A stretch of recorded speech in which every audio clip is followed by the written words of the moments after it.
तो सच जबरदस्ती के रीट्वीट की बात नहीं होगी। तबरेज मर गया, उसको चोर बोला जा रहा है। की बात नहीं है। सच ये है कि जय श्री राम के नारे लगवा के मुसलमानों को मार दिया जा रहा है। सच ये है आपको दुर्गा मंदिर छोड़ा गया तो वो याद नहीं है। कैसी बातें कर रहे हैं? बताओ एक एक करके बताओ कितने हिंदुओं को लिंच किया गया है। अभी मां दुर्गा का मंदिर तोड़ा गया है। खुदा न खास्ता अगर किसी दरगाह की चादर भी उड़ जाती तो कितनी तबाही मचती है। एजाज खान ये बात आप अच्छे से जानते हैं और फिर कहते हैं मुसलमान डरा हुआ है। आप मोदी जी की है मुझे पता है, आप मोदी जी की है मुझे पता है, आप मोदी जी की है मुझे पता है, आप टेंशन ना लीजिए। एजाज साहब नमस्कार, बीपीएल न्यूज़ में आपका स्वागत है। आज हम इस वीडियो में बात करने वाले हैं एबीपी न्यूज़ की एंकर रूप के लियाकत और एजाज खान की। हम सब जानते हैं कि हिंदुस्तान की टॉप 5 मेन स्ट्रीम मीडिया में हमेशा अगर डिबेट होता है तो हिंदू मुसलमान के लेकर, कभी पश्चिम बंगाल को लेकर, कभी जम्मू कश्मीर को लेकर, इन्हीं सब पे ज़्यादा डिबेट होते हैं। और इन्हीं सब डिबेट में एक बार फिर से रूप के लियाकत एबीपी न्यूज़ पे अपना सीधा सवाल नाम का एक शो करती हैं, उस पर होस्ट कर रही थी रूप के लियाकत। उसमें हिंदू मुसलमान का एक डिबेट तो इसमें था ही, लेकिन इस डिबेट में एजाज खान को भी आमंत्रित किया गया था क्योंकि ये मुद्दा ही एजाज खान का था। आखिर हम पहले जान लेते हैं कि एजाज खान को इसमें आमंत्रित क्यों किया गया था और एजाज खान के ऐसा कौन सा बयान दे दिया था।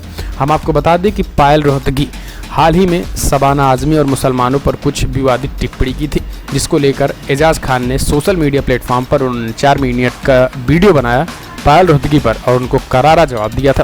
उन्होंने कहा था कि मुसलमानों को लेकर ये ऐसे लोग बयान क्यों दे रहे हैं। उन्होंने 4 मिनट के बयान में उन्होंने सबसे पहले पायल रोहतगी को कहा था कि अभी तक तो हमने आपको भाभी मानता था क्योंकि आप मेरे दोस्त मशहूर पहलवान संग्राम सिंह की बीवी हैं, लेकिन अब नहीं है। ये एक सी ग्रेड की एक्टर होकर शबाना आजमी जैसी कलाकार पर कमेंट कर रही हैं। 4 मिनट 27 सेकंड के इस वीडियो में एजाज खान ने पायल रोहतगी द्वारा शबाना आजमी पर दिए गए बयान की कड़ी निंदा करते हुए ज़बरदस्त पायल रोहतगी को आड़े हाथे लिया था।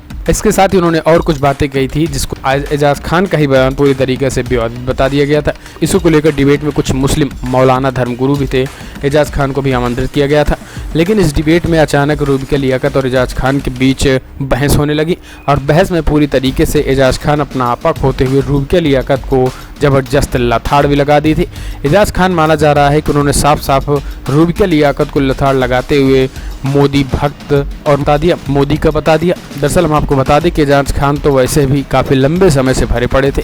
इस डिबेट में आने के बाद जब हिंदू मुसलमान के नाम पर डिबेट शुरू हुआ तो इसको लेकर पूरी तरीके से एजाज खान भड़क गए। जिस तरीके से लगातार मुसलमानों पर अत्याचार, जय श्री राम के नाम पर लिंचिंग हो रही है, उसको लेकर पूरी तरीके से एजाज खान ने एक एक बातें बोलना शुरू कर दिया और आरएसएस, विश्व हिंदू परिषद, इस सारे संगठनों को लेकर एजाज खान बोलने लगे और उसके बाद पूरी तरीके से रूप के लियाकत भी एक एक बातें बोलने लगी। इसको लेकर एजाज खान ने तुरंत ही उन्होंने कह दिया कि आप मोदी की ही हैं और आप पूरी तरीके से आप मुसलमानों की एक भी बात नहीं सुन सकती हैं। और उसके बाद रूप के लियाकत हंसने लगी। ऐसा सुनकर वो इसलिए हंस पड़ी क्योंकि वो स्वयं जानती हैं कि वो मोदी मैं न्यूज़ चलाती हैं और इसलिए रूप के लियाकत भी हंस पड़ी। लेकिन जिस तरीके से एजाज खान ने सभी के सामने लाइव रूप के लियाकत की लथाड़ लगाई है, उससे पूरी तरीके से ज़बरदस्त किरकिरी हुई है रूप के लियाकत की। लेकिन हम आपको बता दें कि कोई पहला मौका नहीं है। इससे पहले असदुद्दीन ओवैसी भी रूप के लियाकत की क्लास ले चुके हैं, लेकिन रूप के लियाकत हैं कि मोदी भक्ति छोड़ने को तैयार ही नहीं है। फिलहाल कमेंट के माध्यम से अपनी राय देना ना भूलें कि आप क्या सोचते हैं। क्या वाकई में जिस तरीके से एजाज खान ने रूप के लियाकत की क्लास लगाई है, इससे आप क्या सोचते हैं कि रूप के लियाकत इसी लायक है? क्या हिंदू मुसलमान के नाम पे डिबेट जिस तरीके से किया जा रहा है, क्या एक पोलराइजेशन, बीजेपी द्वारा पोलराइजेशन की एक कड़ी है? अगर आप ऐसा मानते हैं तो इस वीडियो को दिल से लाइक करें, चैनल को सब्सक्राइब करना ना भूलें और टॉप 5 मेन स्ट्रीम मीडिया जिस तरीके से हिंदू मुसलमान के नाम पर डिबेट कर रहा है उसको लेकर आप क्या कहेंगे? इस पर आपकी क्या मानना है? क्या इससे बीजेपी को फ़ायदा होने वाला है या फिर नहीं? लड़े कुछ भी नहीं मिला है कभी। जब जब हम लोग लड़ाई किए हैं कुछ न कुछ हासिल करके लौटे हैं। तो मैं आप लोगों को बताना चाहता हूं कि पूरे देश में आपका जो आंदोलन चल रहा है 12-18 से आज 5वां दिन है, पूरे देश में हलचल मच गई है। प्रधानमंत्री से लेकर के सभी मंत्री एवं आपका डीजी पोस्ट ए नंदा जी बहुत ही परेशान है।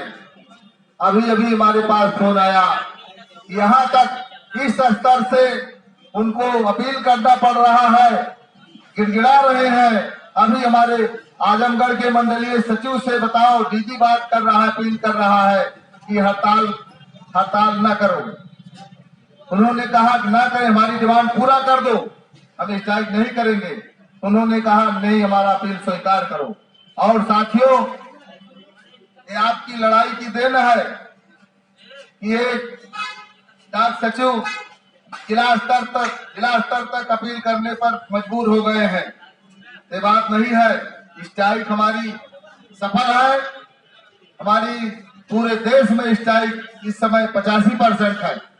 हम लोग सफल है।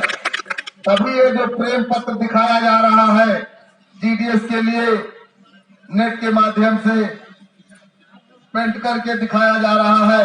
लेकिन साथियों, ये जो दिखाया जा रहा है, इससे कोई भी हमारा साथी भ्रमित नहीं है और उससे से कोई घबराने की बात नहीं है। वो उनकी अपील है। हम लोग अपील है, ठीक है, लेकिन हमारी भी अपील है। हमने, हमारे जनरल सेक्रेटरी ने 1 महीने 21 दिन पहले आपको नोटिस दिया था। हम लोग तो पहले आपसे अपील कर चुके हैं कि हमारी ये जो समस्या है इसको दूर करो। अभी एक तरफ भारत सरकार, मोदी सरकार कहती है अच्छे दिन आएंगे। 4.5 साल हो गया, अच्छे दिन बुरे दिन में बदल गए।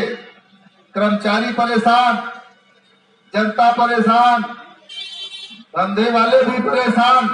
केवल धीरू भाई अंबानी मालामाल और सब परेशान ही परेशान है।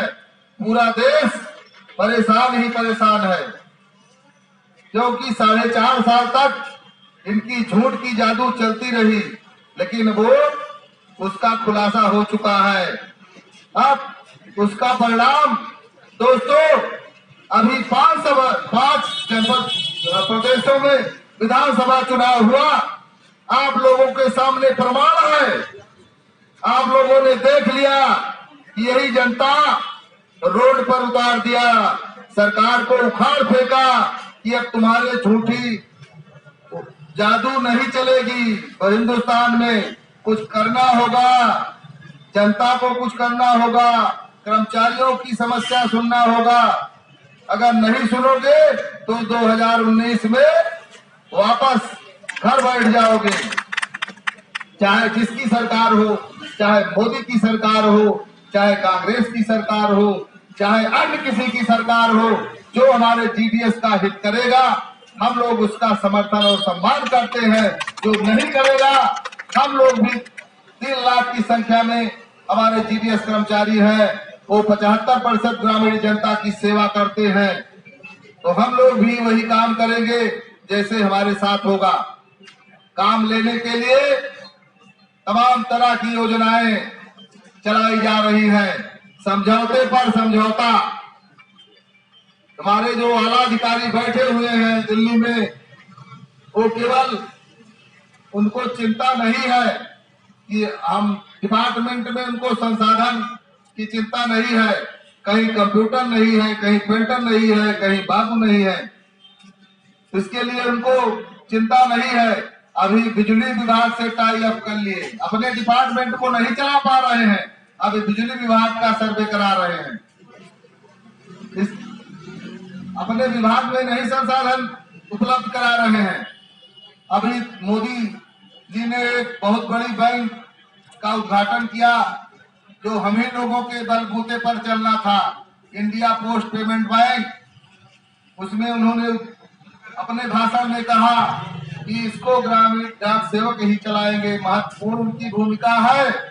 तो काम लेने के लिए तो महत्वपूर्ण भूमिका है, लेकिन उसके योग में वेतन देने के लिए उसके लिए कोई चिंता नहीं है। काम लो, कितना काम लोगे? काम लेना जानते हो तो हम लोग काम करने के लिए तैयार हैं। काम के लिए तुमको दाम भी देना होगा, नहीं तो तुम्हारी आईपीबी बैंक धराशाही हो जाएगी। जैसे इसके पहले चाय की सप्लाई हुई थी सभापतियों में, वो भी इनकी धराशायी हो गई, चाय वो सब खत्म।